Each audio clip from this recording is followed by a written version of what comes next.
I don't know a healthy man who would ever say that he doesn't need women. Facts. If you go out on dates with men, don't tell them about how you can do it by yourself and you don't need no man. If you say that bullshit, Yeah, that's already... stay over there with your dildo. You don't need no man. Be happy. Hoe versus good girl. Is she a hoe or is she a good girl? And as they were talking more about it and what's what, I walked in there and my mum told me and she goes, what do you think of this? Oh, every girl's a hoe.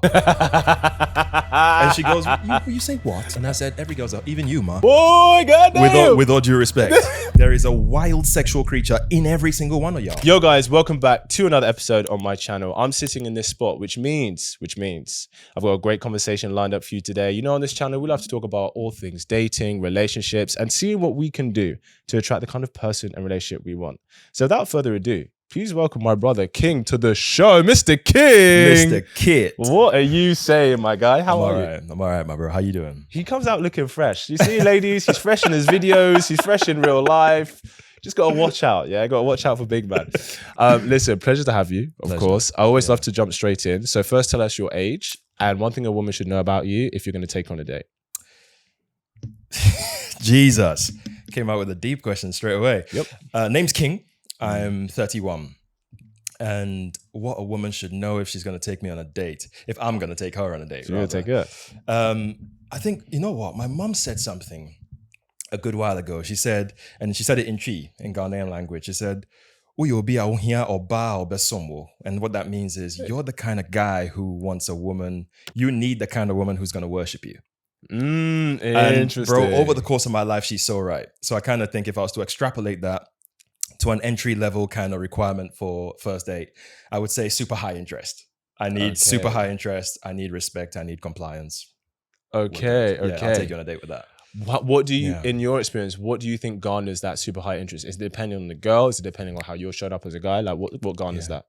I think it's a combination of things. I think inevitably there's the bit you can't fake, which is primal raw attraction. Yeah. It's either there or it's not. And usually when people feel that, they tend to comply with the actions of the entity, so to speak. So I want a woman who thinks the world of what I look like. Whatever I come as, I hope it's doing it for her. And if it is, generally she tend to be more receptive to the plan of action I have for a date. So inevitably high interest leads to compliance. Okay. And how have you found that? When you've come across a girl maybe who wasn't in alignment and you went on a date, how have you handled that as a man? I just get rid of it.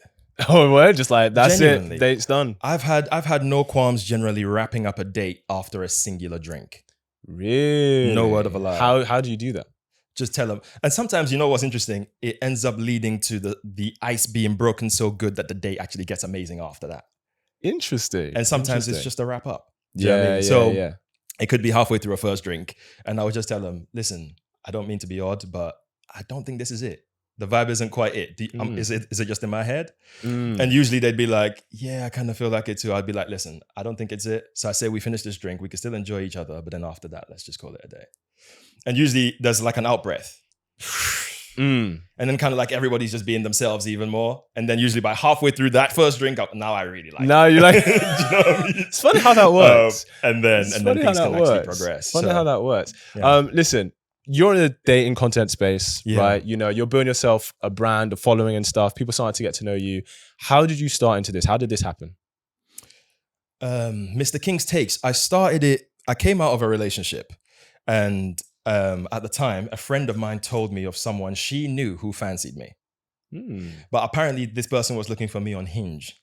Right. And I thought, what an interesting thing. And I'm an extrovert, so I've never needed an app to meet women. And but this person was looking for me on an app. So I ended up going up to them and I told them, I said, listen, I keep hearing on the grapevine that you think I'm attractive. We're not in primary school anymore. So how about just tell me you think I'm sexy? Like it's real simple. So that was how that started. I ended up dating this person for a while until that didn't work out. And then I thought to myself, I want to get on the apps. Let me see what it's actually saying. So I got my friend to make the profile. And it was amazing, but she just made me look too flashy with all the pictures of you looking hot here and there and whatnot. Right. So I figured, how about I just whack the everyday me on the apps? I'm on my way to the gym. I'm in the elevator, phone out, bang, snap it on the app. Right. And it ended up being a hit. So I just put the everyday me pictures on there. It ended up being likes. It was pretty nice. Ego inflating. Yeah. This friend of mine said to me that she doesn't actually even use dating app for dates. She just uses it for self-esteem.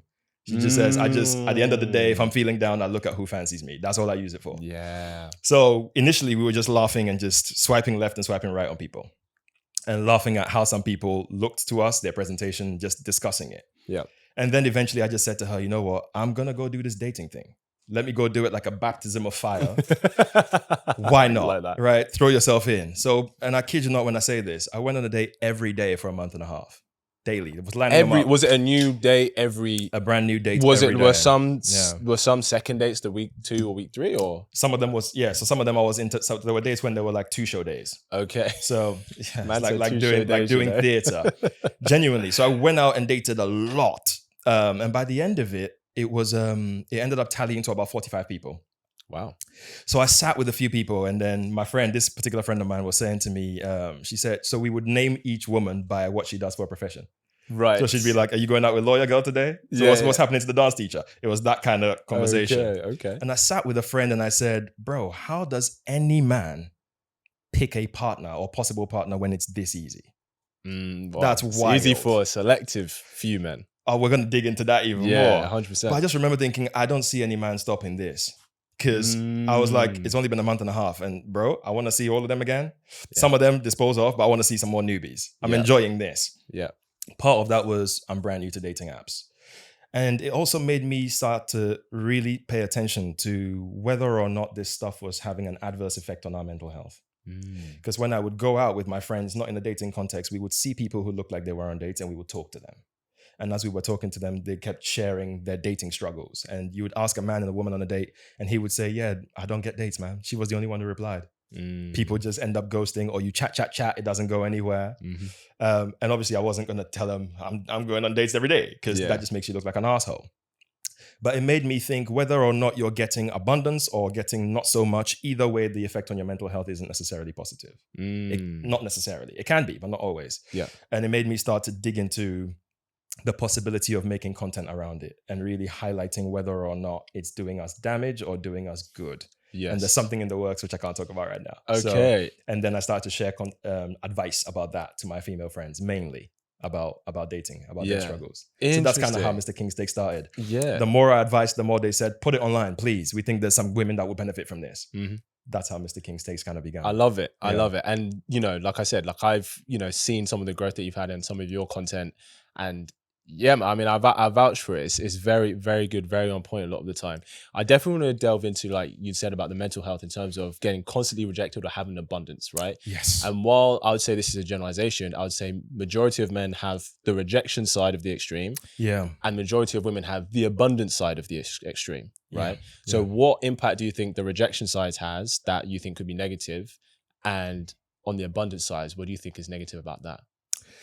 I feel like on the rejection side, what's negative about that, whether you're a woman or a guy, is if you're a woman, you start to feel like the ugly duckling that nobody wants. And there is nothing more rubbish than that. Yes. Because whether or not we want to admit it or not, as human beings, when you remove all the complexities of our world, it's basic. Yes. And it's human interaction. And if people don't want you because it says something about your desirability in the mate value kind of context. And if you feel like your mate value is low, that could lead to some real mental health problems that I don't think we talk about enough in our society. Very true. And the same thing happens to men. And if it does, as a man, we get to that dangerous place where you're a guy full of all this testosterone, nothing to lose because nobody wants you. Yeah. You're a danger to society, really. Very true. Do you know what I mean? Yeah.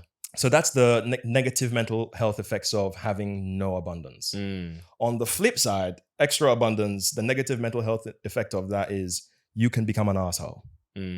Genuinely. Yeah. Is as a man, it's right up your imperative because you have a lot of women. Yes. What man's going to choose one when there's 20? Very true.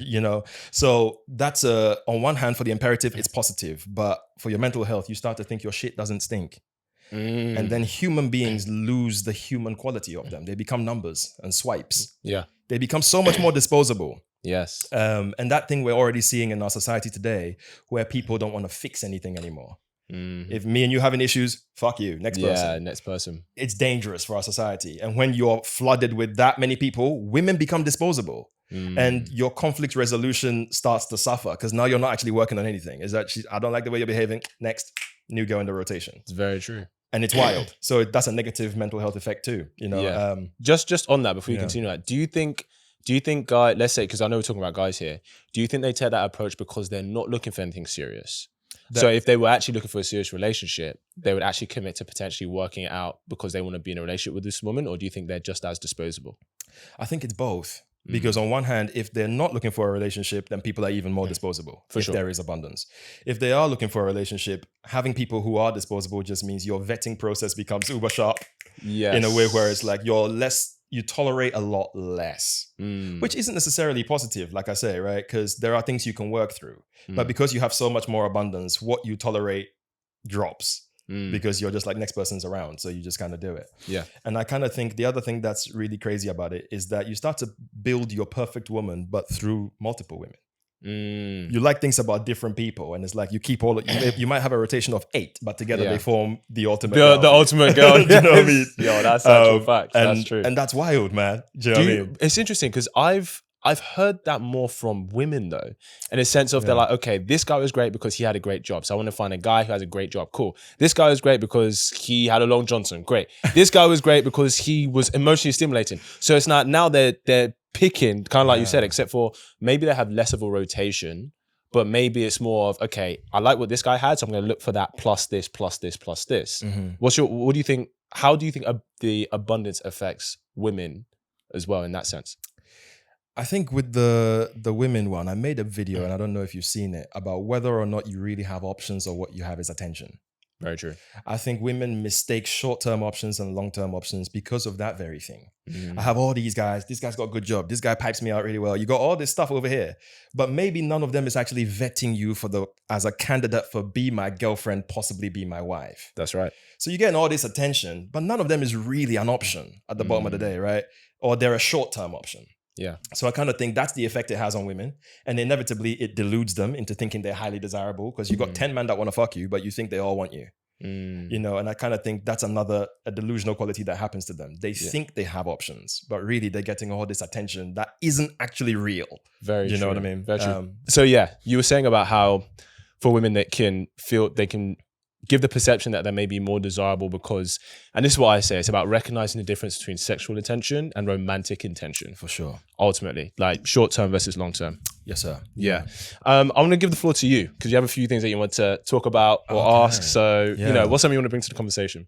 I got a few things in my phone I was thinking of on my way in here. Yeah, go for it. I wanted to ask you this because I don't necessarily personally think there's a right or wrong answer to this question.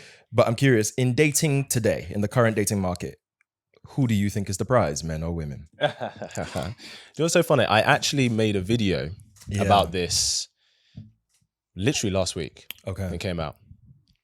So I think women are the prize, but men are number one. And this is what I mean. A prize is something you earn through greatness. Right. So as a man, we learn very early on that just being who you are doesn't get the woman you want. You need to demonstrate value. Either competency, intelligence, charisma, confidence, stability. Yeah. Okay.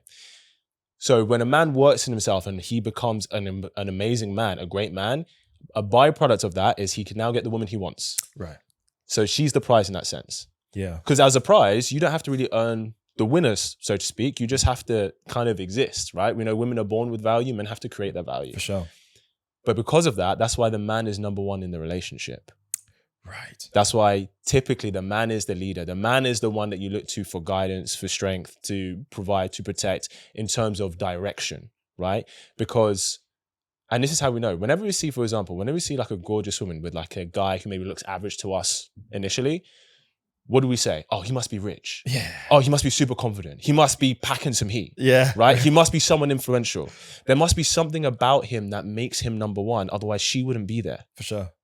So in regards to who the prize is, women are the prize in the sense of because it is through our greatness that we can get the woman we want. But that's why the man's the number one in the relationship. And this also plays into a part why the double standard of women, you know, sleeping around with many guys, right, still prevails to this day in terms of like, it's not a flex. Because a prize that is easily won becomes less worth the chase. Yeah. But a man who collects many prizes, society salutes him because that is a demonstration of his greatness. For sure. Does that make sense? So that's what I believe. What about you? I'm 50-50 on that, man. Tell me the other side. I think the reason why is because on one hand, I agree with what you're saying, that women generally are the prize. However, I think both parties can be prizes. Yes. If they've raised themselves to a point where they embody what each respective gender values, Yes. they can be a prize to each other. Yes. But I think obviously all through history, men have always been the more disposable sex. Yes. Because they don't need that much of us to reproduce. We need all of them though. Very true. Because the moment one of them takes seed, they're 9 months out of the game. Yes. But very few of us can populate the entire world. So is the reason why with wars and shit like that, they can get rid of all the men to go fight and die. That's right. So it makes sense to me that women are more of the prize because of that, because we're more disposable. Yes. For very, very clear, righteous reason too, arguably. Yes. I think where it becomes odd that they are the prize is that if you look at what the statistics seem to be telling us today, with things like dating apps, which is only a microcosm for real life. Yes.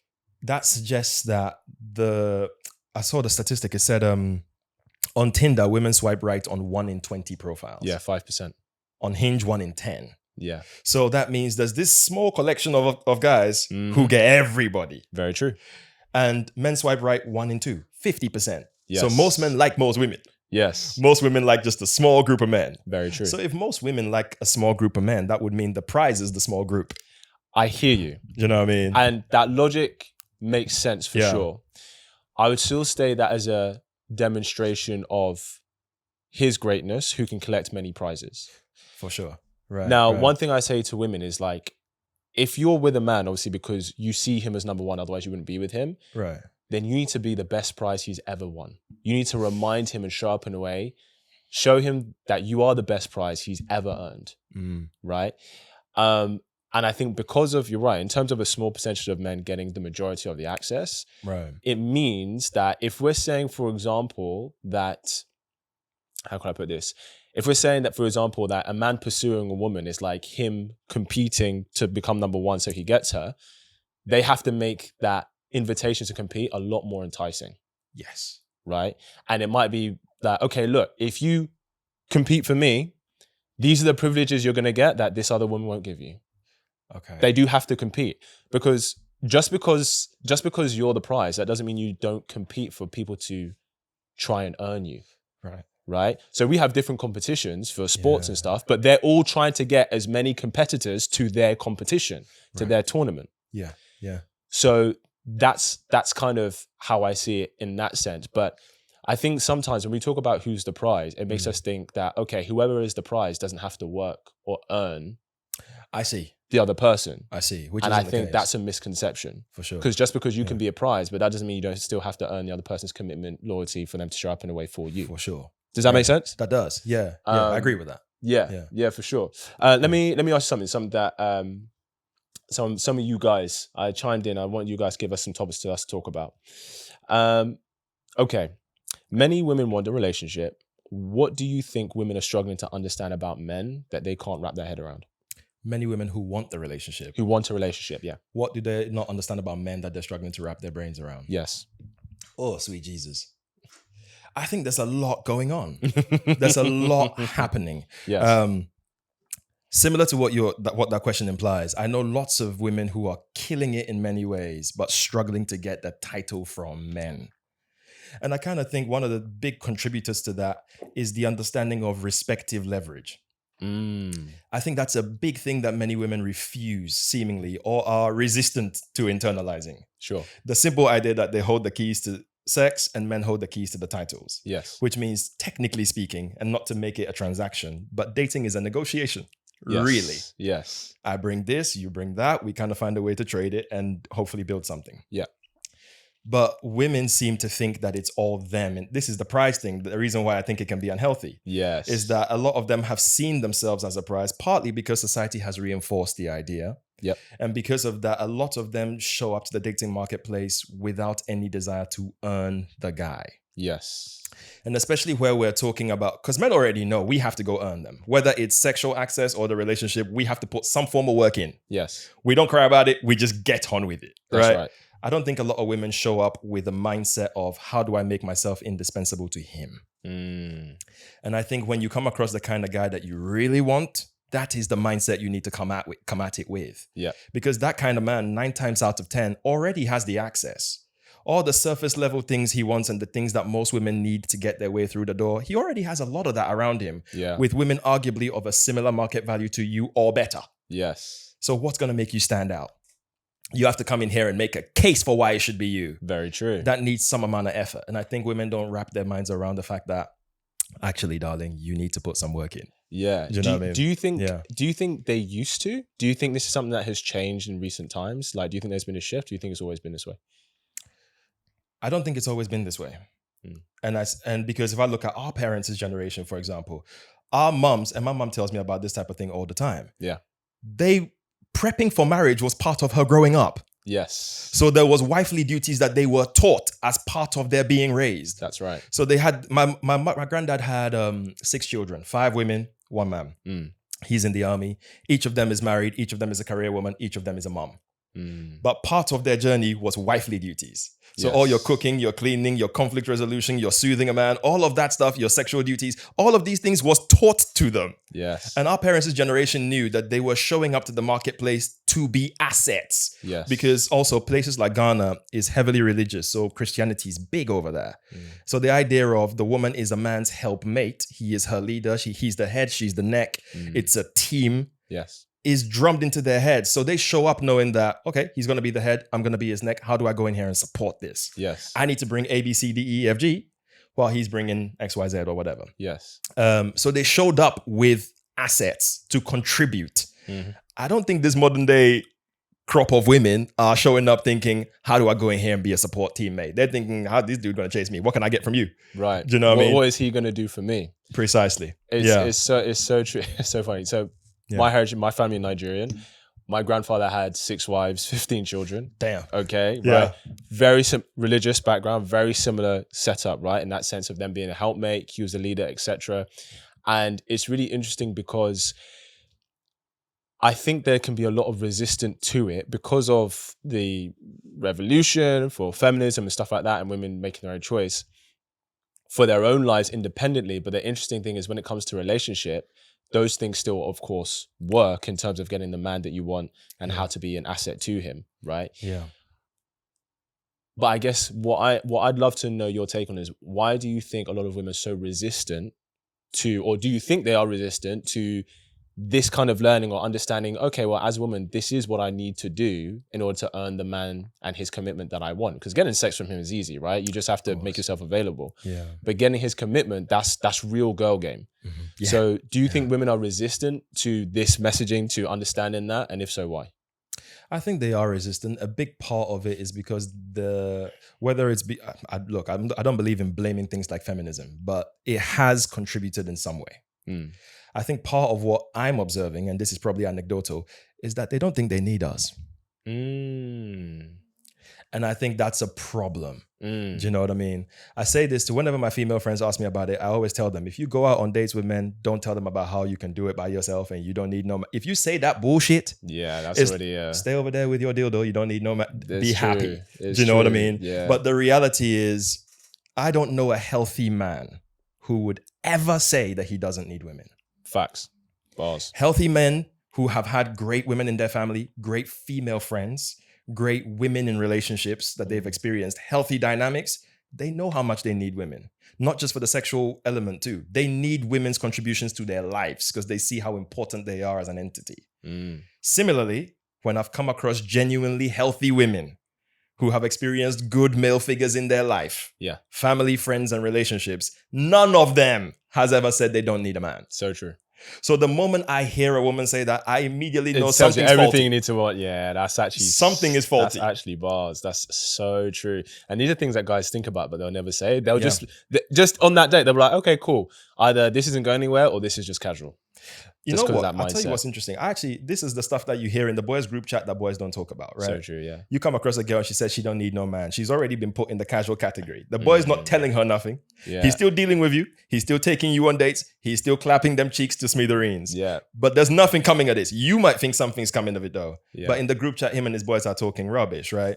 Now, I don't necessarily think it's the most healthy practice, but the point is, these are some of the things that go through a man's head when a woman doesn't show up with some degree of desire to have a more even experience of contribution. Yes. Do you know what I mean? It makes men then want to follow their imperative and slow play her. Yeah. Which isn't in her best interest. You know what I mean? 100%. 100%. Have you heard of Orion Taraban?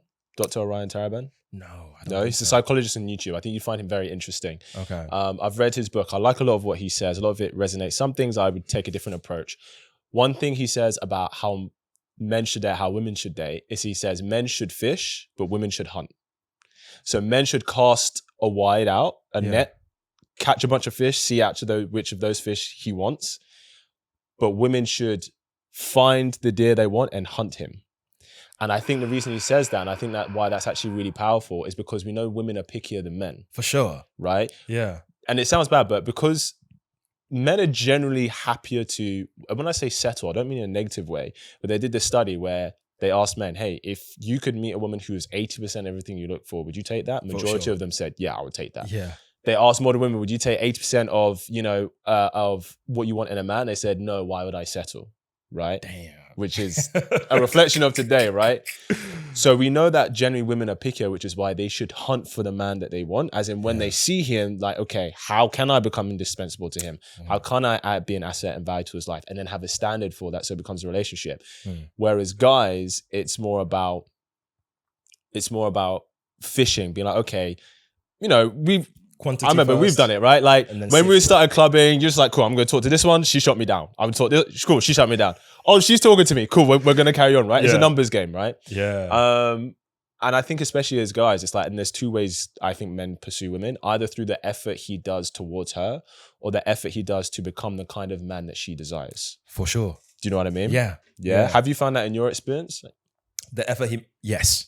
Yeah. When there's a great woman in your life, one of the things that it does for you as a man is it kind of kicks you into another gear to want to be better. Yes. But it's like your purpose becomes bigger. I believe that part of a man's purpose is a woman. Not just for sexual purposes too. Genuinely, the unifying of the two entities. Right. I believe that's part of a man's purpose. Yeah.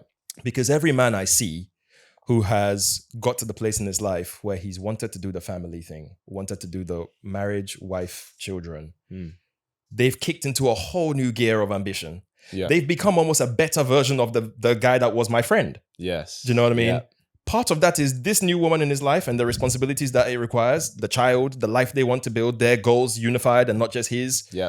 It kicks a man into a different place, man. Yes. And part of how you know a man is genuinely into you is, as a woman, you become a part of his purpose, part of his reason for living. Yes. The reason why he needs to get this shit right, this thing we call life. So yeah, what you were saying about, because we had a bit of a spillage. What were we talking about? We're talking about men and women. You're saying that as a man, when he gets a woman, makes her his purpose, he gets to a different gear. Yeah. Something I always say, the feminine inspires the masculine. 100%. The feminine inspires the masculine, get into that different gear. It kicks them into a gear that, for me, each of my friends that I've seen get to that point in life, yes, there's been a growth level that's been exponential that I know would not have happened without the woman that's in their life now. Do you know what I mean? Yes. So, that's one of the big arguments for this is why marriage and that kind of thing is important. Yes. It genuinely adds something to a man that's substantial. And this is what I mean. Like, healthy men know this stuff. So we don't debate about how much we need women and how fundamental they are to our lives when they are great. Yes. You know what I mean? That's the key thing though, when they're great. Yeah. Yeah. When they're great, for sure. Yeah. Actually, you said you wanted to talk about something about monogamy. Now that we're on marriage, you wanted to talk about something monogamy. What was that? I heard a take of yours. You said monogamy is tax. Yes. Talk me through this. Okay. So what is tax? We tax the rich and wealthy more because tax is ultimately a redistribution of wealth. Yes. Because the truth is, in order for society to continue to survive, right, there needs to be an ethical way of redistributing wealth from the top down, because if they collect all the wealth, society destabilizes because the working class can't live, etc. But obviously you want to have reasonable tax, so to speak, because you want people to be inspired to try and reach the top, right? Which ultimately benefits society and economy. If you put 10 random guys and 10 random girls on a deserted island, chances are, right, 7 or 8 of those women will initially desire 3 or 4 of those guys. True. right? And like we said, this is more exacerbated on dating apps. Yeah. Now, if you live in a world where monogamy isn't a thing, what do those guys do? They just enjoy the variety of different women. You get the majority of men. Rotations. Right? They have rotations. Yeah. Majority, the 6 or 7 other guys don't get any other women, right? Maybe 2 will get the 2 other women who weren't interested. Yeah. And then you have these men, like you said, filled with testosterone, no partner, prospect in sight, right? Now, if you enforce monogamy, what does that make those desirable men do? It makes them forced to only choose one. Yeah. So then what happens? The women that they don't choose, they can't be a rotation because we're enforcing monogamy. They have to go back to the market and choose from the available men there. Right. It's a redistribution of sexual access. Yeah. So monogamy is tax for the desirable man. Bro. Now, here's what happens. That's as mic drop a moment as I've ever seen, if there was one. Do you know what I mean? Now, here's what happens. What do very rich people do? They always try a way to avoid paying tax. For sure. So what is a desirable man? How does he avoid paying tax? To have multiple women. Oh, Lord. And that's what we see play out in our society. Yeah. Do you see what I'm saying? Hey. What do you think if I about could pick that? this and drop it Oh, my producer's happy about that one. Bro, And it's true. And it's weird because when I discovered this, thought about this, when this revelation, I don't know, this understanding of it, seeing the parallel, it really makes, because here's the thing, monogamy is better for society. Indeed. I think practicing polygyny on a population level destabilizes our culture and society, right? However, I understand now, and this is why it has in certain religious scripture like Islam, for example, right? Where if you are a man of means, you can have multiple wives, right? Now, here's the thing, and I really want to make this distinction because I think sometimes guys can hear this, be like, okay, cool, if I'm desirable, I deserve to just be sleeping with multiple women. It's like, no. It says multiple wives in scripture, as in you take responsibility for them. All of them, As opposed to you have one wife and then you just have your side chicks. Yeah. But to be fair, there have been men in history who just have their concubines, right? Like the king will have his queen and then he will have his whatever, it happens. Yeah. But yeah, that's, and it's interesting because I think when we look at historically, there was a part of me that always thought that, oh, that's why Christianity introduced monogamy, because they recognized that if you have all the small percentage of men claiming all the women, you have all these young testosterone-filled men with nothing to do, and that's dangerous. So we need to give them purpose. We need to give them mission. We need to give them something to fight for. And what is the number one thing that men will fight for? Women. Women. Yeah. How do we give them women? Well, we make everybody choose one, and those women have to go back to the market and choose from there. Yeah. I'm not saying that was the purpose, but I think to pretend that wasn't an intended byproduct, I think we'd be naive. Very true. Do you know what I mean? I agree, man. Bro, listen. It seems, I've had this kind of conversation with my bros before where it seems like it's a shallow-minded perspective to think because of the possibility of if you become a man of means, you can have multiple wives in things like Islam. Yes. So there are men who genuinely want to subscribe to it for that purpose, which is a shallow reason to want to join any religious sect, Very right? true. But from an imperative standpoint, I completely see why. Of course. Do you know what I mean? Of course. Because most men would agree with this, those who have been able to explore variety would say, someone asked me, are you happier when you're in a relationship or are you happier when, you're being a hoe? I said, I ain't gonna lie, being a hoe feels natural. It don't feel wrong to my system. True. And when I say being a hoe, I don't mean running through a bunch of women carelessly. Yes. I mean, honestly and authentically, integriously owning the fact that you're dealing with more than one woman. Yes. It feels very, very natural. Being in a relationship also because we're African, damn it, that's what it is. Our great-grandparents had all these wives. Do you know what I mean? And maybe somewhere in the blood, because Mac and Murphy, right? Yes, yeah. Because he talks about how things like infidelity and your proclivity is kind of genetic. So the proteins are kind of mirrored across generations. Okay. So maybe part of why you may be more naturally given to variety, maybe because your granddad had 15 wives. Some part of you feels natural about it. Again, it's not an excuse for lack of discipline. I agree. But as far as the natural tendency, you can see why it's there, right? Yeah. But the point is, it feels natural to be non-monogamous as much as it does being monogamous. So I said to this person, I don't feel happier in one. I would arguably say I'm a little bit more happy when I have more than one woman.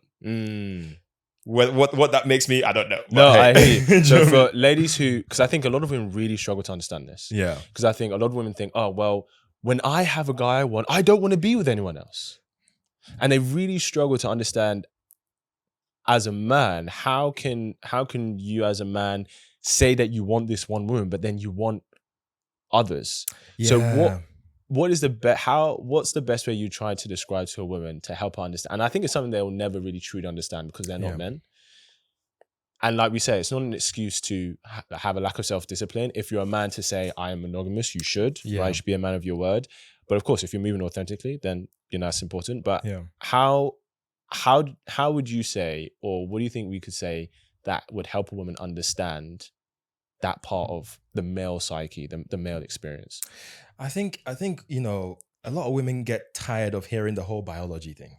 Yeah. Like, don't blame your lust on biology. Yes. I think I made this video, why so many men seem to value sleeping with lots of different women.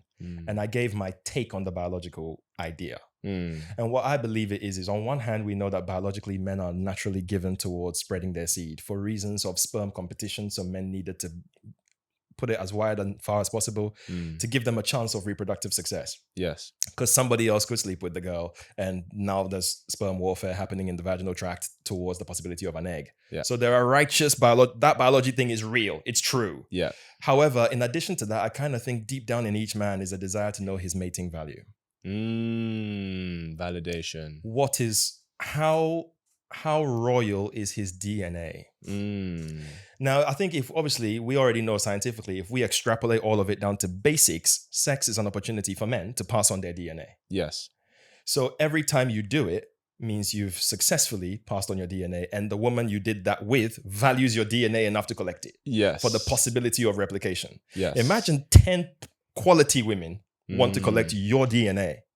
Damn. That says something about you. Damn. And I think deep down to a man's instincts, it makes him feel like he's valuable. Yes. So I don't necessarily think it's just about pleasure or it's just about biology. I think some part of it is about proof. Yes. I need the proof that I am him. It's true. It's so true. It's even like, when you see like a man who's been in a marriage for 20 years, whatever, and maybe he's out with his boys and maybe a woman takes an interest. He's like, all right, I still got it. Do you know what I mean? It's proof. Yeah. I think obviously women have their own need for that kind of validation of their desirability. Yeah. But I think for men, I think that's also, it's intoxicating. Getting that proof is intoxicating. Yeah. If there is quantity and quality in the women that are willing to, so to speak, collect your DNA. Yeah. Because that's what it says to a man's instinct. And most men can't explain it intellectually as to what it does, that feeling is. And I don't think women will ever understand it in the same way we will never understand the reasons why they're so picky. Men who don't have much access to a lot of women can't possibly wrap their heads around why they're so picky. Yeah. It's like, I wish I had everybody the way you do. Yes. But obviously we also know scientifically that sexuality and reproduction is high stakes for women. Yes. STIs is high stakes for them due to the nature of the reproductive tract. Yeah. And men have always had the luxury of seducing and abandoning through history. You can just sleep with her, leave the seed, disappear. Yeah. Because he doesn't make it good, but it's happened through history. Yeah. So the stakes are high. So it's in a woman's best interest to be selective on who gets to. 100%. Do you know what I mean? 100%. Whereas men haven't had those same risks and costs for us. Yes. Which is the reason why we've had the luxury of not being so picky. Not being so picky. Do you know what I mean? The consequences are less. The consequences lower stakes. Way lower stakes. Yeah, 100%. Do you know what I mean? So, what do you think so we get the validation for the man. What do you think the validation is for women? Where's their validation come in? As in for getting lots of men? Yes. Like what did they get validated by is what I should ask. By being chosen by the best possible candidate. Because there is, and this is the thing that's crazy. I remember seeing some friends have arguments with women and about whose desirability and who gets more girls and you're single versus you're single or whatever. Yeah. And the woman will usually say to the guys that, what, you think you get all these girls, but you're still single? Yes. And I would usually say to them, but the singleness is the win. You don't get, but for a man, being able to have lots of women while he's single is a win for men. That's true. That's a win. Yeah. For you, the win for you is to get the best guy you want to take you off the market. Very true. Do you know what I mean? Yeah. Because for you, sleeping with everybody is easy work. But for a man, considering what our imperative tends to be, yes, being single and getting that regular access to multiple, that is a win. Yes. So to tell a guy that, but you're still single, that's not a diss to a guy. Yeah. If he's getting it. Yeah, if Do you know he's what I getting mean? it. Very true. But to a woman who doesn't want to be single, yeah, but you're still single is a diss. Yes. Do you know what I mean? Yeah, very true. If you're loving this episode and these kinds of conversations, then I want to give you something. We recently launched the Kits Angels community. This is a sisterhood for women who are tired of what the dating scene has given them and are ready to take their love lives to the next level. It's a space for you as a woman to not be alone in your journey to love, where we learn, talk, and share our experiences as part of a strong sisterhood, with some leadership and guidance from yours truly, of course. Not to mention never before seen videos from me on how I've led dozens of women to meeting great men. And so as a thank you for watching this episode, I'm giving you a month's membership completely complimentary on me. Just click the Kits Angels link below, and when you join the group, message me the code phrase Angels Podcast and I will pay for your membership. Now back to the episode. So I kind of think that's what the difference is. For women, to me, is to get the very best guy they can possibly get, to want them for more than sex. 100%. That's the real win. That's the win. Because for us, let's just keep it real. The time, energy, attention, and money and body and everything invested in the woman we are choosing, you are my one, Yeah. is a big investment that we don't Huge. give to the variety. Yes. So for a woman, the win is to get all of that from us. Yeah. Whereas for us, the win is to just get what we like. Yeah. It's so true. Do you know what I mean? It's I think so it's just true. different. Yeah, it You is. know? It is. Yeah. What's something else you want to bring to conversation? Do you have something else you want to ask? Yes, please. Oh yeah, I made a post about this recently actually as well. Yeah, go for it.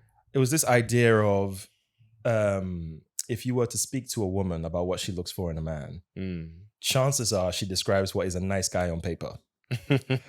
9 times out of 10, the guy she's sleeping with doesn't fit the bill. Yeah. So I guess the question is, why do you think women say they want these good men, yet get turned on by men who aren't that, and yet don't treat these good men as good as they say they want them? Great question. Why do you think that is? So I think there's two things at play here. I think Yeah. the first thing is because social currency, Okay. in terms of looking good to the social class, is more important for women than it is for men. That's a big reason why they say, I just want a nice guy, or I want this kind of guy. I'm not saying they're not being truthful, but for example, okay, how men would bully each other, how boys bully each other is physical aggression. How women typically bully each other is through reputation destruction. Yeah. Right? So it's through her social standing, how she's perceived socially. So if a woman comes out, and to be fair, a lot of women do come out and say it now, but if a woman comes out and says, yeah, I want a guy who, you know, is strong, who's going to be dominant, who's etc., that looks bad on the women demographic, because they're like, whoa, it sounds like you're wanting a guy to come and dominate you. And that doesn't look good for the ladies, right? Because we want to have this perception. But I also think, and I think many women don't maybe know that they're not translating this, is that what turns women on isn't about if he's nice, it's about his competency. So the example I'll give is like, if you have a house, you're going to get a guard dog. You don't want to get the dog that's just nice to everybody, because when the burglar comes in, he's going to be like, hey, let me show you where everything is. Right? That's useless to you. At the same time, you don't want to get the dog that's just going to attack everyone, because you want them to be loving to you and your family and your friends. But when the burglar comes, you want them to be able to take it out. Yeah. So you want the dog who's capable of being dangerous, but chooses to be good with you. Yeah. Weakness is not a virtue. Yeah. Not fighting because you can't fight is not a virtue. For sure. So I think a lot of the time when ladies say, I just want a nice guy, guys think, oh, I just need to show that I'm not dangerous. Right. I just need to show that I'm nice, as opposed to the competency. I think what women say is that they want a guy that they find who is competent, they're attracted to be good to her. Yeah. Do you see what I'm saying? Yeah. And I mean, it's that classic phrase, women want bad boys to be good for them, and guys want good girls to be naughty for them. For sure. Do you see what I'm saying? Yeah. So I think that's why I think there's a level of social pressure for women to always say what sounds good, Of course. because it makes her be socially perceived in a positive light, whether it's true or not, as well as when they say they want a nice guy, what they mean is they want the guy that they're fundamentally attracted to be good to them, but they miss out that fundamental attraction part. Yeah. And what fundamentally makes a woman attracted to you as a man is not how nice you are. It's more about your competency and your capability. That's the initial attraction. Of course. And then, of course, whether she feels safe with you is how you make her feel, which comes into the kindness, the consideration. Yeah. Does that make sense? It does. Yeah. Do you know what I mean? Yeah. I kind of think, you know what? I actually thought it was, I saw a discussion about the dual mating strategy and how perhaps maybe that's playing into that as well. That the idea that the subconscious sort of imperative for women in their hunt for a man is sort of split into two categories of good genetics and parental investment. Yes. And obviously good genetics being everything that makes you attractive on paper, physical, tall, dark, handsome, charismatic, all these signs of good, robust genes, aka you get her rocks off. Yes. And then you got parental investment on things like, you know, good job, can make a lot of money, ambitious, sweet, gentle. He comes off like he won't leave you alone if you got pregnant. Yes. And in a perfect world, women will get both of these two things in one guy. In one man. And it's so rare. Yeah. Right. So oftentimes what we see is in the early 20s or peak fertility years, they're sleeping with Mr. Good Genes. Yes. Because they don't require investment from him. So they're just collecting the DNA for free. Yes. You know what I mean? Very true. And now that we have modern contraception, nobody needs to get pregnant. So they can just take all the DNA possible. Yes. And then as they start to get towards the need for investment and settling down, they start to prioritize this guy. And they reduce their need for sexiness and all that stuff, and they start raising their need for this more. Yes. So I kind of believe that what we're seeing is men who fit this category more than this one tend to have to be nice to women. Yes. Because they don't come with raw sex appeal. Yeah, very true. And raw sex appeal men don't need to be overly investing because they're sexy. Yeah. Right? Yeah. And I think because of that, the way in which each side manifests their dating strategy is representative of their market value.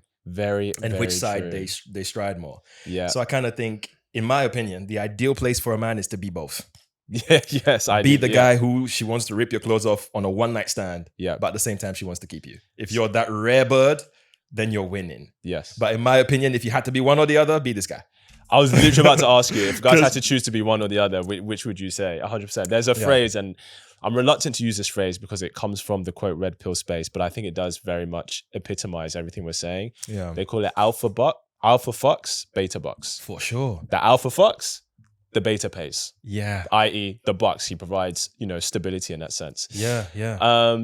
It's interesting. What do you think, for men, what do you think is the dual mating strategy? Right? Because I have an idea, but what would you classify as in, so we are understood for the women, like getting good genes, man who's going to provide stability and not leave me. For sure. What's the duality for men? I think it's similar to what women go through, except we don't talk about ours enough in the real world. On one hand, and I don't mean to be crude because I'm a bit of a potty mouth when I'm passionate. So I don't know if swearing is off the cards. You can swear. I've already gone. Only adults here are watching this episode, this podcast. Go for it. I kind of think on one hand, we want the love, the care, the commitment, the prayer of Church Mouse Mary. But at the same time, we want the booty from bad bitch Megan. Very, you know what I mean? Very true. I kind of think that is the dual. It's the same thing for men. Yes. Because it's like what you've said about women want good men, want bad boys to be good to them. Yes. And men want good girls to be naughty for them. Yes. There's a reason why a lot of these women in the world are seeing men say, the kind of girl we want to keep is a good girl who does ABC, da da da da da da. But they're also watching you thirst trapping over her, liking her Instagram photograph. You're all here chasing Meg Thee Stallions, twerking and all this shit. Yes. So it's like, well, which one do you want? Yeah. And the women are going, you seem to be showing this girl a lot of attention. So maybe I need to put my booty online because that's who's getting the attention. Yeah. But at the same time, we're like, yeah, she gets attention, but we don't want to marry her though. We want to marry this girl. Yeah. And I kind of think men want both too. Yes. We just don't talk about it in the real world in a way that makes men have to confront the fact that we also have a duality that we don't talk about anywhere near. Because at the end of the day, and this is the reason why I have a very interesting relationship with the whole body count discourse. Because I kind of think men need to dig into it a little bit more and make sense of why they believe what they believe. And why perhaps it's time to adopt something new. Because let's not kid ourselves. You do want the bad bitch Megan, but you also want the good girl, which is the reason why we kind of need to break the whole Madonna whore complex. Because just because she's a bad bitch doesn't mean she's not a good girl. True. And just because she's a good girl don't mean she's not a bad bitch. Very true. Most women are actually both. I said this to my mom. There was a discussion happening in my family with all the women, and they were discussing the whole hoe versus good girl. Is she a hoe or is she a good girl? And as they were talking more about it and what's what, I walked in there and my mom called me and she goes, what do you think of this? So what do you think of what? They told me the whole story and I said, oh, every girl's a hoe. And she goes, you say what? And I said, every girl's a hoe. Even you, ma. Boy, goddamn. With all due respect. With all due respect, please don't whoop my ass. I know we're Africans, but you know what I mean? I said, even you. And then I said, forgive me, I don't mean to be derogatory, but what I mean is every woman is a hoe. By that, what I mean is there is a wild sexual creature in every single one of y'all. You know, and from my experience of thoroughly going out there and getting with enough women to the point where I could satiate the urge for myself, I've come to realize that the church mouse Mary, the CEO, the hoe, and the prostitute, and the Lily Collins, Lily Phillips, they're all the same. Yep. As in, when they feel safe and, more importantly, unjudged, they unleash parts of themselves that will leave men. If men knew how horny women are, we might start to give up the whole body count. My God. Yeah. So I believe it's in all of them. Yes. And because of that, just because she is one doesn't mean she's not the other. I've had experiences with some of the best women to me who added levels of value to my life that has genuinely made me have to reassess my own beliefs, are women with ridiculous body counts. Interesting. Ridiculous body counts. Some of the women that I have found to be problematic ain't been with nobody. I don't think it is as much of a defining factor as we think. I know what I mean? I completely agree. So I agree in the sense of just because her body count is not a reflector of the value that she can add. Yeah. I think, and I hear what you're saying. Yeah. I think what it is, it's more about, here's the thing, men and women, we look for security in each other, but just in different ways. Yeah. Women look for security in men, typically physical protection and provision. Yeah. Men look for security in terms of the children are going to be mine. Yes. And I think every man's worst fear is to invest and raise children that he later finds out aren't his.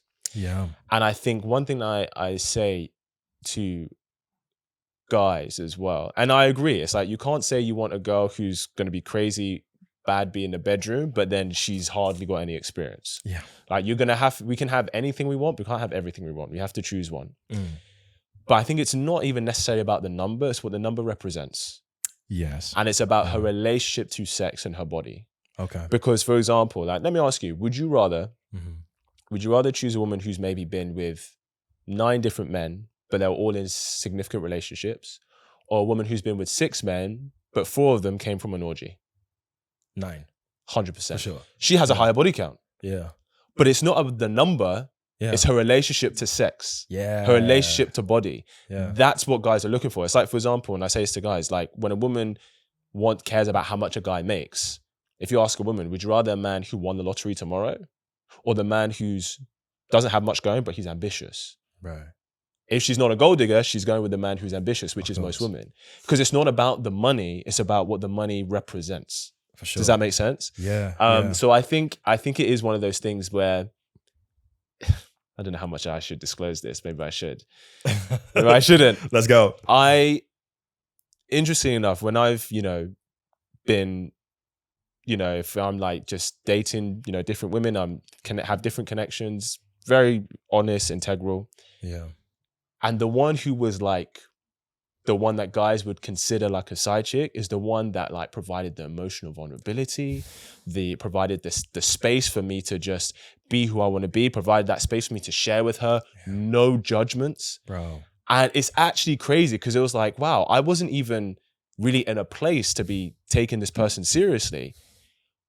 But when a girl's just for you like that as a guy, it does make you reconsider. And you go, it'll make you re-examine all your beliefs. It's true. Because you are here, they told you to not go for the hoe. Yeah. And now you're here with a hoe who is the best girl you've come across. at the same time. It's actually, it's mad. It will make you reconsider it. And I think as men, there is some re-examining that we all need to do in that direction.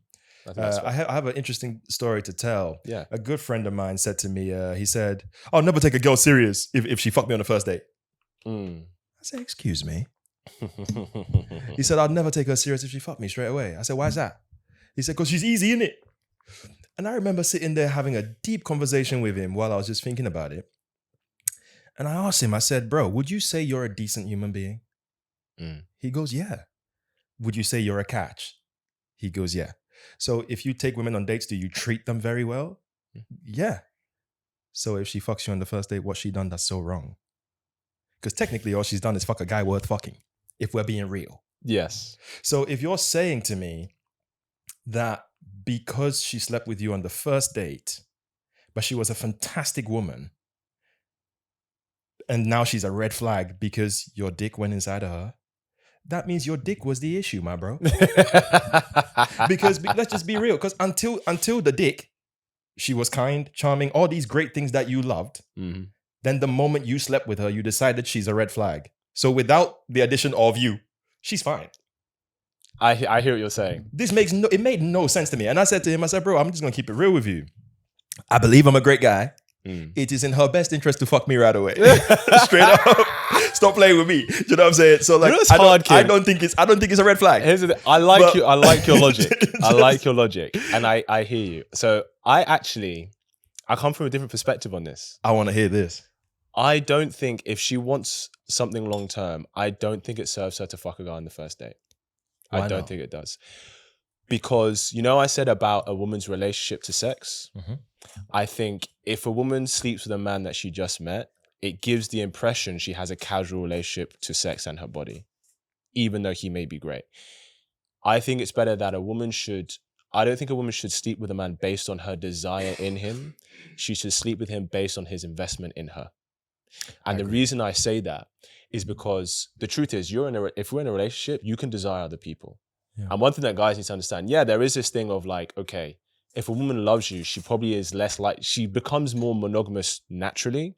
But if you're going to be a long-term relationship, there may be other guys she has a crush on, she desires or whatever, right? It's not impossible, right? If a woman sleeps with a man because of her level of desire for him, can I trust her to be faithful when we're going through a tough time? We've been together 15, 20 years, and she's getting close with a coworker who's very attractive, very successful, and she has high desire for him. Whereas if I know that she only be physical with a man who's invested in her, I know it doesn't matter how desirable she finds this guy. It doesn't matter how desirable her level is for him. The likelihood of her sharing herself with him is lower because he's not invested in her. So now here's the thing. I don't think it's necessarily a deal breaker, because you're right. If she's a fantastic woman, it's like, that happened, but it is what it is, right? If she's a fantastic woman, we recognize all the value that she is, regardless of what her impression of relationship to sex may be. Yeah. Because like we literally just said, right? Even the girl who may think is a hoe, she brought a lot of value, even though her relationship to sex might be quite casual. Right. And I might get some heat for this, but the answer is, how many women do guys recognize as a fantastic woman, or how many women show themselves to be a fantastic woman from day one? I think that's an area where many women don't have the knowledge or perhaps the coaching on how to do that. And to that end, I have another story to tell, which I've just got to throw it in there because it's important. I can't mention. I don't want to mention his name because I don't want it to draw attention to him because he'll hate it. But this particular friend is American, and he used to play basketball for one of the world's superpower countries, under 21, in a competition.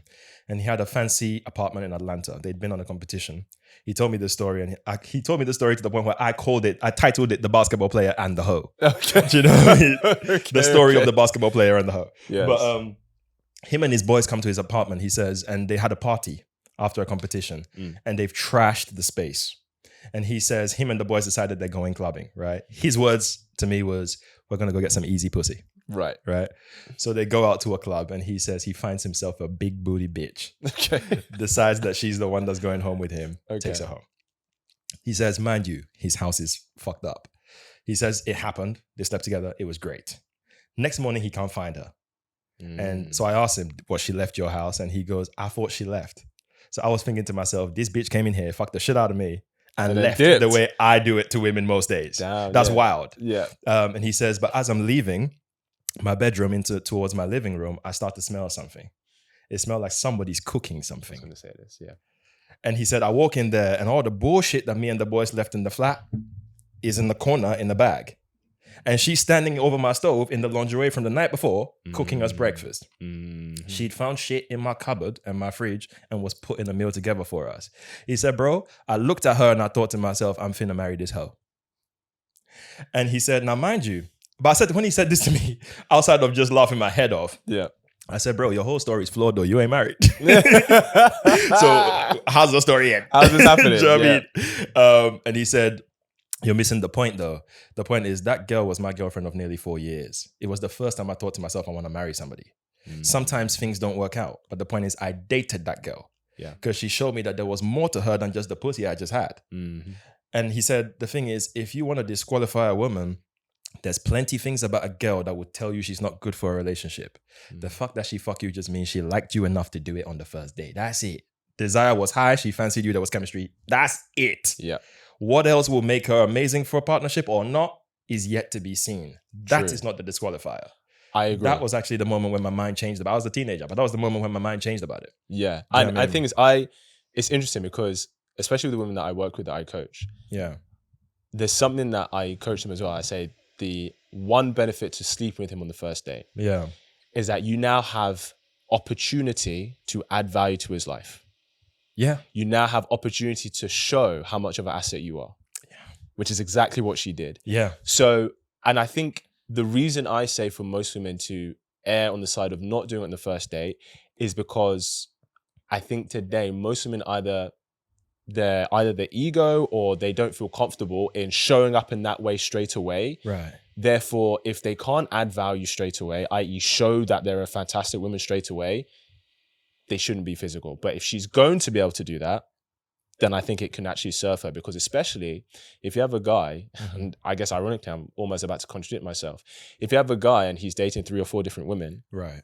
let's say 3 of them, they're not sleeping, they're not going to sleep with him. Okay. We know that if one girl starts sleeping with him, he's going to prioritize spending time with her For sure. because he's getting what he wants. Right.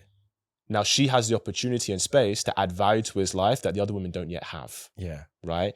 So I acknowledge that there is a time and place, depending on the woman, where that can be an advantage. Of course. Yeah. But I think today at the moment, I don't think most women add value in that way from day one. But that's another interesting contradiction in terms of the, I think I saw a video, you talked about this really briefly. Why do we live in a world now where a girl can think it's less stakes to fuck on, you want to part your legs and let me enter your body and deposit bits of my DNA inside of you? Yes. And you think that weighs less than you cooking me a meal? Fact. That makes no sense to me. It's crazy. It makes no sense. That makes no sense to me. It makes no sense. So I think if I was a lady, because I said this to my friend Jess, and she died. She died laughing. I said, I think if I had to be a woman today, I won't survive. I think your lives is hard. But the one area I think I would crush is dating. I think I would kill it because I know us. Yes. And I say that, of course, it's easy to say because you're a man, but I know us enough to know how simple we are. And I said, if I went on a date with a guy, if the chemistry was chemistry in and my instincts on picking up that he's a good guy and all of this stuff is clicking, obviously if I don't feel like doing it, I ain't doing it. But if I am feeling it, I'm dropping some fire posts on him that night. But the moment I do, we've already ticked the bit where I can do this bit. Yeah. The moment now I have access to you, I'm in your space, I'm in your house, I get to see how you live and see where I can slot me in a way that can start to improve your life. Yeah. I get a good inside way into seeing this is how his life is like. He goes to the gym in the morning, he does this at noon. I get to see some things. Now I can come in here and start doing some things. Yeah. In ways that make your life easier. Now I know you go gym in the morning, cool. You come back, the protein shake is ready. It's done. Do you know what I'm Breakfast saying? is made, 100. How many women are doing this? That's how he starts, because once you do the sex bit, he starts to go, cool, you've ticked off the slutty bit. Yes. But I need you to tick off the girlfriend bit. Yes. Because so if we're just sleeping together and you're not doing any girlfriend stuff, then you're just my hoe. Yeah. or my side chick. Yeah. And if you're doing all this girlfriend stuff, but we ain't sleeping together, you're kind of my cousin, really. But Yeah. But we still need to do this to validate To everything make that's it going romantic. on, right? Very, So I very kind of true. think, but if you do both, because for example, like you say, there are some men who unfortunately, sex on the first date will make them think less of the woman. However, because what happens is sex on the first date has just shown him I can be down and dirty the way you like it. Yes. But if you can do that and right away also do the girlfriend bit, you mix his head up. Now he's like, now he's wait, confused. I It's thought like, we was gonna be oh shit, girlfriend Yeah. too. And now there's an opportunity to build something that's got some duality. That's how I would approach that. But mind you, I wouldn't say go do it with everybody. I wouldn't tell a girl just go throw the cat around. Yes. But if you come across him, as in HIM capitals, yeah, don't sit there playing, man. him. You don't have the luxury of playing with that guy. It's too many women around him. You drop it quickly and make sure it's good, but immediately start adding value and watch for reciprocity. Yes. If there is no reciprocity, leave it alone. Be done. That's what I would say. Because obviously reciprocity is I believe reciprocity is the music. Don't go in here and just do some random stuff, and don't go in here because obviously you should feel valuable about your body and the kitty cat. Yes. If it has no meaning to you, it will have no meaning to us. Yes. We're taking cues from them. However, if you come across that guy and it feels right, to go against what feels right is to look like you're playing a game. And to men like that, when we sense the game, we either don't deal with you because we sense the inauthenticity, or we slow play you. And the slow play you is cool. I'll bide my time till I can clap. Yeah. And then once we clap, then this peace out. because you're playing with me. It's Do you true. know what I mean? Yeah, I hear that. Let me ask you something. Let's go through each. Okay. So I asked my audience a few like a Q&A, some stuff, right? So we're gonna go through these like quick fire. Yeah. Okay. I'll give it. You can give your take, and I'll give a take. For sure. So, question one: Why does she come back when I'm seeing someone else? Can she feel an energy shift? Why does she come back when? Why does she come back when I'm seeing someone else? Can she feel an energy shift? So why does the girl come back when? So she ghosted him. I got you. And then he started seeing someone else, and now she's coming back. Why is that? Why do you think that happens? Because women like what other women like. And women, because when you sometimes women do pick up the energy shifts, but I think more importantly, women like men that are clearly desirable. One of the easiest ways desirability is highlighted is options. Pre-selection. So pre-selection. So I asked you, why did she come back when she sees someone else? We're talking about feeling the energy shift. Yes. So women feel things significantly way more than us in terms of, like, for example, intuition. Yep. So any energy shifts is the reason why if you're thinking about them a lot, they can feel it. And if they're on your mind a lot, they can feel it. Yes. How attached you are to them, they can feel it usually. Yes. So they can also feel when you have abundance, i.e. there's a reason why they know when you're him. And like, you've heard that very famous thing. Women break rules for the men they really like. Very true. And then make them for the guys that don't quite stack up. So when you're him, you get preferential treatment. Because women can tell when you're abundant or you get it like that in general. Yeah. So when they leave and you're not tripping, there is only one reason why a woman leaves a man and he's not that fast. Because there are other women. Yeah. Right. Yeah. So they can tell. And that makes you come off more valuable to women. Yes. Because if other women want you, they start to think to themselves, well, what would they see? And that what did I miss about him? Yeah, very true. I made a post about Love Island and I used Dijon as a case study. Yeah. Where the girl he's coupled up with on Love Island right now, Meg, when she first met him, she said she was 50-50 about him. Then a bombshell came in called Malisha, and she's crazy about Dijon. Meg's interest spikes and she's territorial. Then two women in there asked Dijon if he wants to do a threesome with them. And then Meg gets even more territorial. Why is all of this happening? Because women like what women, right? Women Three like more what women like. had validated his desirability and her interest rose. So here's the thing. Right. So you said it's Megan, right? Her interest rose. Yeah. Is that interest genuine? I believe it is. Okay. But at the same time, we also as men need to make peace with the fact that there is a degree of women's interest that is superficial. Right. Do you know what I mean? Fair enough. Because we fair also enough. can't ignore the fact that part of their interest is about how much we benefit them. So if other women are interested in you, that is a signifier of being a good bet for the long term. Yes. So there is a good reason to desire you even more intensely. Of course, as well. And if you're the woman who gets the man that other women want, that's a status boost for you in the female hierarchy anyway. For sure. I want to go into the next one, but you wanted to ask a question.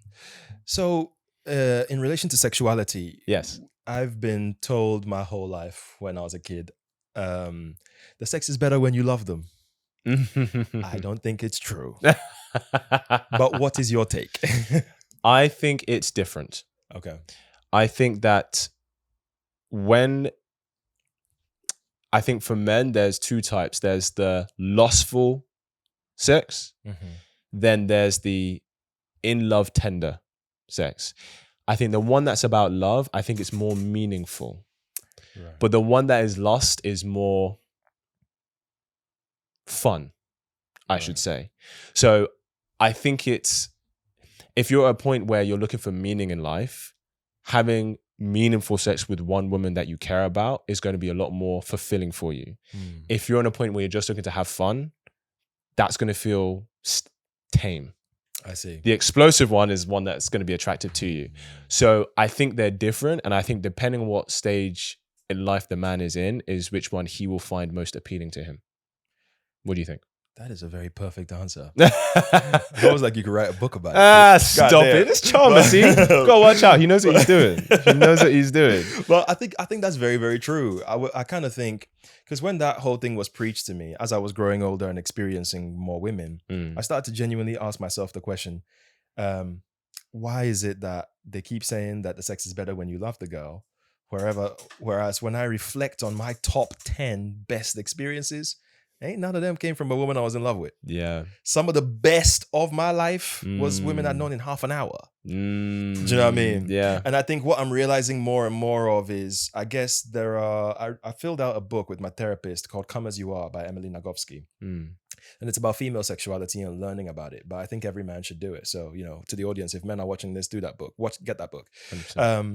But it taught me a lot about the things that make sex great for me and the things that don't. And you discover things about your accelerators and your brakes. Accelerators being everything that really turns you on, and brakes being everything that does the opposite. And the things that make sex great for me are things like novelty and passion and raw desire. So I'm a very carnal kind of person as opposed to familiarity, and do you know what I mean? Have you ever had sex with a girl that you were in love with? I have. Okay. Yeah. Did it feel different for you? It was very different. Not in a bad way, because if she's watching this by any chance, she's gonna know. Yeah. However, I also did fall in love with women who I had great sex with before I fell in love with some of the women that are in the top 10, so to speak. Got you. So love came afterwards. Yes. Whereas the one where love was before was very, very different. And I don't necessarily, at this point in my life anyway, I don't think that is up my street. From what I know of me now, because the things that I need for it to be great require a level of carnalness that are separate from love. Yes. The way I described it is, in terms of my long-term goals for relationships, I don't want a girlfriend who I enjoy sleeping with. I want a fuck buddy that I'm in love with. And that's the key difference. Do you know what I mean? Interesting. Because the sex with your girlfriend is different from your sex with your F buddy. Yes. Whereas when you're in love with the F buddy, it's like taking who you have that carnal craziness with. Yes. But there's love too, as opposed to there's love and now we're adding the other bit. And I think for me, that's more up my street. Yeah. As opposed to... That's how... You know what? I need to ponder on that one. I like that one. I like that one. Okay, next one. What do you personally see as cheating? I mean, all the mandatories are absolutely in there for sure. So the biggest one being infidelity, letting somebody else sow seed in my garden. We ain't doing that. Yeah. Do you know what I mean? So that's the big one. But also any form of advertisement.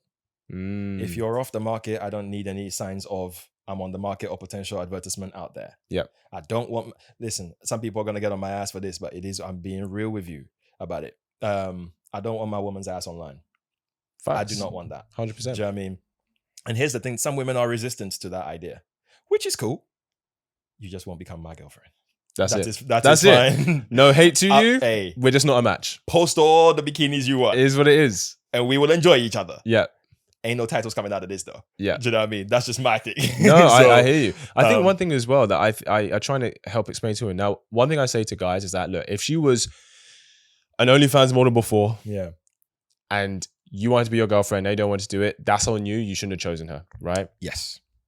But I think one thing that women need to understand is that when a man is serious about you, it is natural for him to become sexually territorial over you. 100%. If he doesn't care, he ain't serious, bro.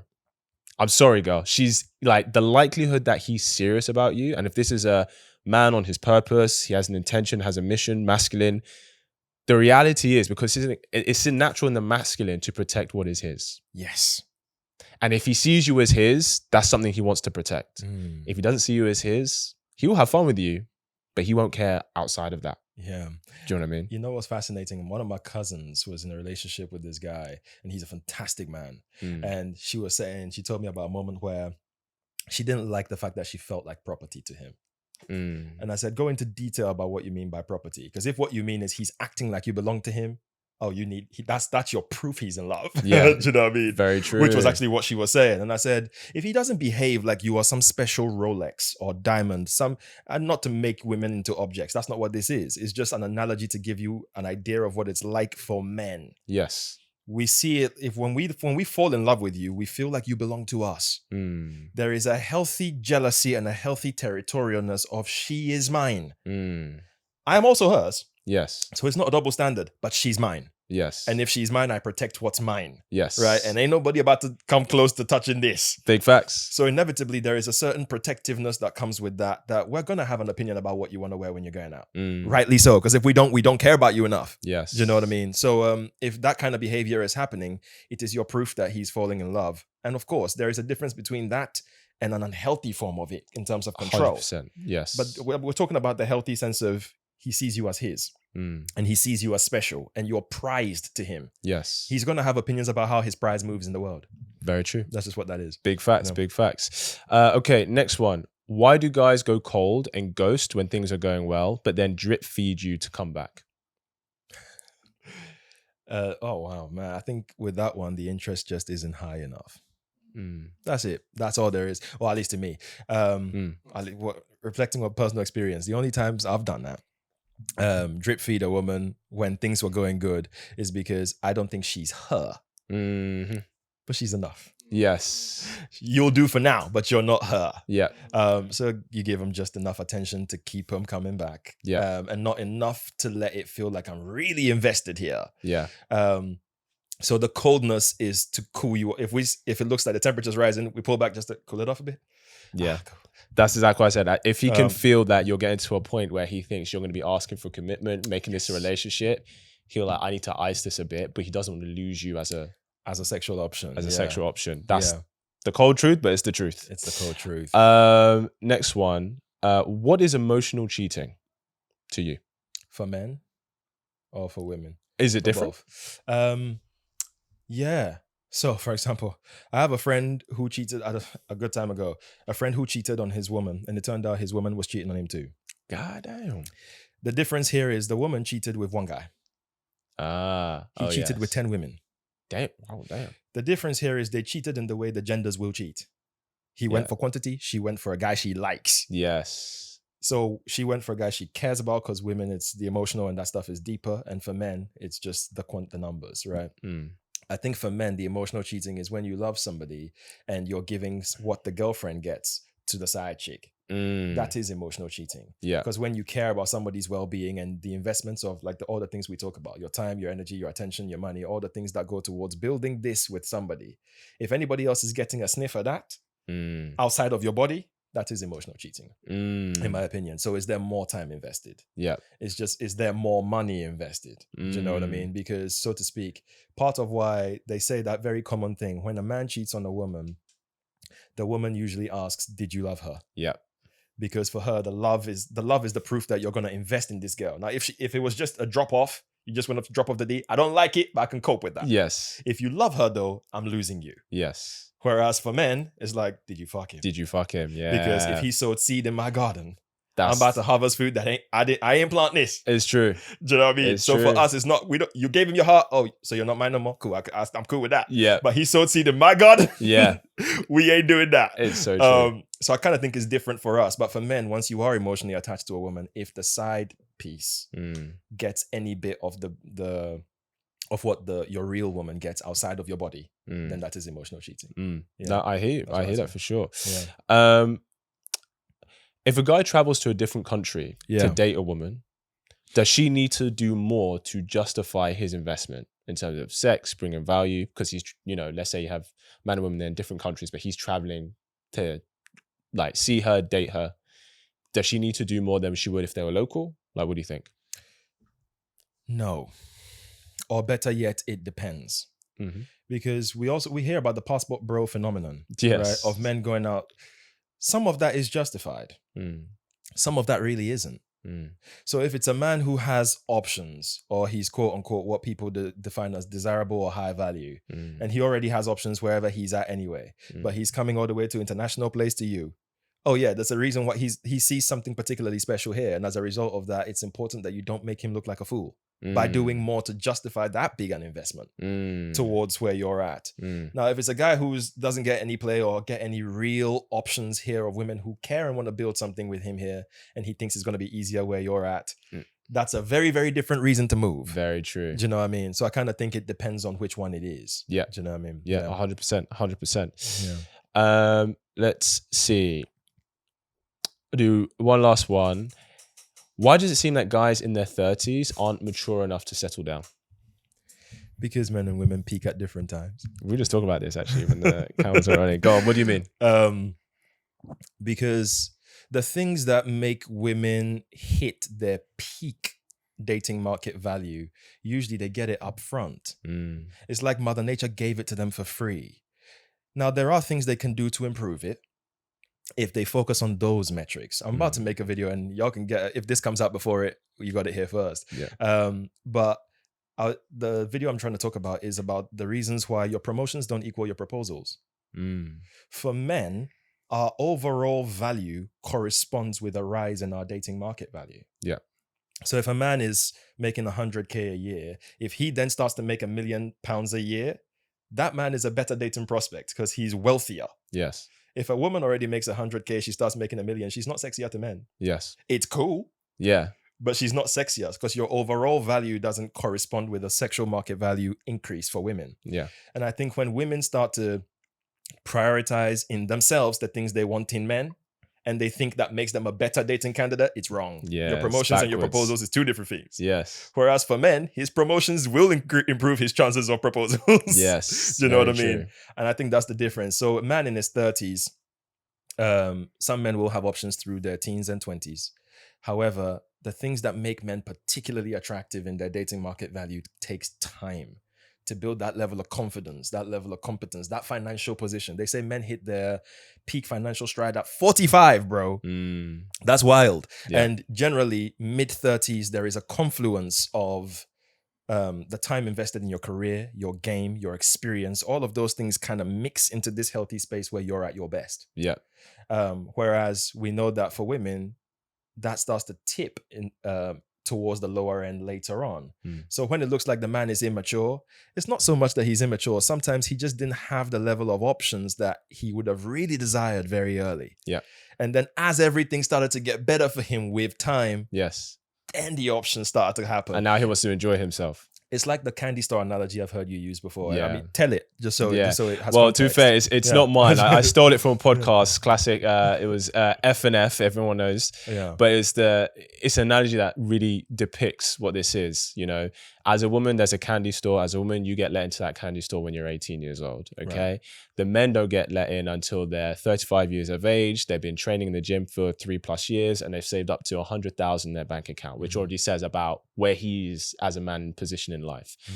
So she's let in there at 18. Then 15 years later, the men who qualify, which will be less 10%, maybe 20, the men who qualify are let into this candy store. Now, of course, you know, the ladies, you've been in there for 15 years. Yeah. So you've tried this sweet. You've decided what sweet is yours that you like, that you're taking home. The men who go in, they go crazy. You know, they're trying this, they're, you know, grabbing this as well, this one at the same time. Yeah. And of course, as ladies, you're like, yo, chill. Like, it's just candy. Like, choose one and stick with it. But he had to earn his way into the candy store. So he's going to want to try the Haribo, the Laffy Taffy, the Jaffa Cake, because you've had 15 years in there to try what you like and you've decided what you want. Yeah. But he's only getting to try it now. Yeah. And so I think sometimes when women think, okay, he's a lack of maturity because he's 30, he doesn't want to settle down, he doesn't know what he wants. No, he knows what he wants. Now he just has the ability to exercise that. Yeah. And that's what the difference is. Of A lot of course. the time. Inevitably, some men will get into the candy store earlier. Very true. Some will get there later. Usually Yes. it's later. Yes. I told a friend that very analogy, and to rebuttal it, she said, yeah, but if you eat all the sweets, you get diabetes. so like don't eat all the sweets, like eat some of it, but don't eat all of it. Eat some, but just that out. Nah, boy, he's eating all. He's been starved. You know what I mean? Yeah. Listen, King, man, we could chat for ages. We're definitely gonna get you on again, man. For sure, Like, been appreciate an it. absolute amazing conversation. Yeah. If people want to find you, follow your content, where can they find you? They can find me at Mr. King's Takes on Instagram, at Mr. King's Take on TikTok, and on YouTube as well. Yeah. Awesome. Perfect. Well, bro, thank you for coming on, sharing your Appreciate it. wisdom. We appreciate you. Guys, go give him a follow, give him a like, check out his stuff. I definitely vouch for it. I co-sign on it. Definitely, if you're a woman and you're ready to try, want to understand men as well, I love that you follow my stuff, but definitely check him out. It's definitely worth having a look at. Thank you for coming on, bro. We appreciate you. Guys, thank you for tuning in, and I will see you in the next episode.